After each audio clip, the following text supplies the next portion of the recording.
তাড়াহুড়ো করে দুটি আইন বর্তমান অন্তর্বর্তীকালীন সরকার পাশ করাতে চাইছেন। একটি সংশোধিত পুলিশ কমিশন আইন, অন্যটি এনজিও সংক্রান্ত আইন। নির্বাচনের পূর্বে এই ধরনের পদক্ষেপ গণতান্ত্রিক উত্তরণের পথে বাধা সৃষ্টি করতে পারে।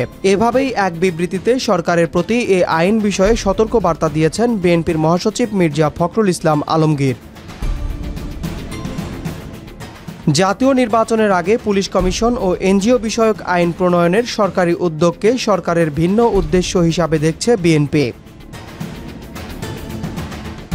এ প্রসঙ্গে বিএনপি মহাসচিব আরও বলেন, জনগণের ম্যান্ডেট ছাড়াই তড়িঘড়ি করে এই ধরনের গুরুত্বপূর্ণ বিষয়ে আইন পাশ করা সমীচীন হবে না। আমরা মনে করি এই আইন দুইটি পরবর্তী জাতীয় সংসদে যুক্তিতর্কের মধ্য দিয়ে প্রণয়ন করা সঠিক হবে। ওই বিবৃতিতে তিনি সরকারকে এ ধরনের পদক্ষেপ গ্রহণ থেকে বিরত থাকার আহ্বান জানান।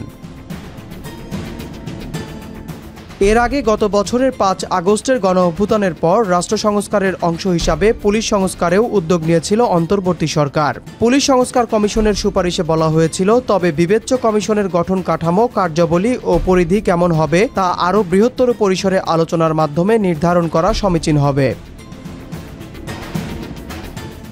পরে জুলাইয়ে ৩০টি দল ও জোটের ঐক্যমত্যে চূড়ান্ত জাতীয় সনদে স্বাধীন পুলিশ কমিশন গঠনের বিষয়টি নিশ্চিত করা হয়। জুলাই সনদে বলা হয়েছে, পুলিশ বাহিনীর পেশাদারিত্ব ও দায়বদ্ধতা নিশ্চিতকরণ এবং পুলিশি সেবাকে জনবান্ধব হিসেবে প্রতিষ্ঠিত করার লক্ষ্যে একটি পুলিশ কমিশন গঠন করা হবে।